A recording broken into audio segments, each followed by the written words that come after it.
Comment accompagner le changement pour aujourd'hui? Alors, c'est un sujet qui est très vaste et on revient sur les précédents sujets où en fait on se rend compte que faire des petites choses par-ci par-là, ça amène à rien. Donc, accompagner le changement, ça se fait avec méthode.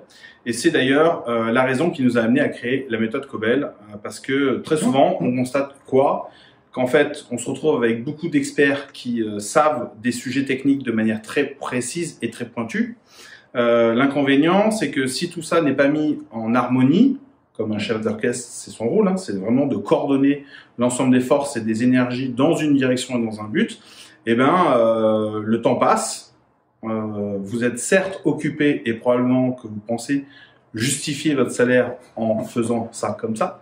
L'inconvénient, c'est qu'au bout de 2-3 ans, quand on constate les progrès qui ont été réalisés et qu'il n'y en a pas ou peu, trop peu, c'est là où on se rend compte que la gestion de la conduite du changement et du change management n'a pas été fait. Alors, c'est pas forcément du fait de l'expert en tant que tel, c'est juste que parfois, les méthodes, on les a pas apprises. C'est pas forcément des sujets qu'on aborde à l'école, même pour les bac plus 5. Hein.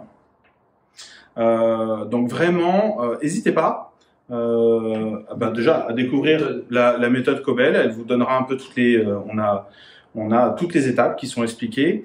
Et c'est ce qui justement fait la différence, c'est que quand on gère précisément et avec méthode et avec les outils qui vont au travers de chacune des étapes, l'ensemble des étapes de la conduite du changement, c'est là où réellement on peut, et c'est pour ça qu'on garantit... On conduit le changement. On conduit le changement. Avec méthode. Et c'est ce qui nous fait garantir qu'on est capable de diviser les accidents par 2 en 24 mois, parce que le vrai sujet, c'est pas uniquement les aspects techniques spécifiques, le document unique, la texte, le pilotage des conformités réglementaires, les formations obligatoires, l'accueil, ceci, cela.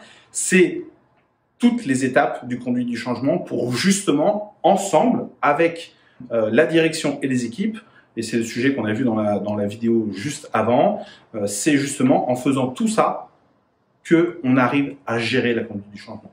Voilà, donc si vous voulez en savoir plus, oui. Cobel.co, méthode, la vidéo est disponible gratuitement, allez-y, et puis il y a nos webinaires aussi de temps en temps. Ouais. Donc à bientôt. Salut.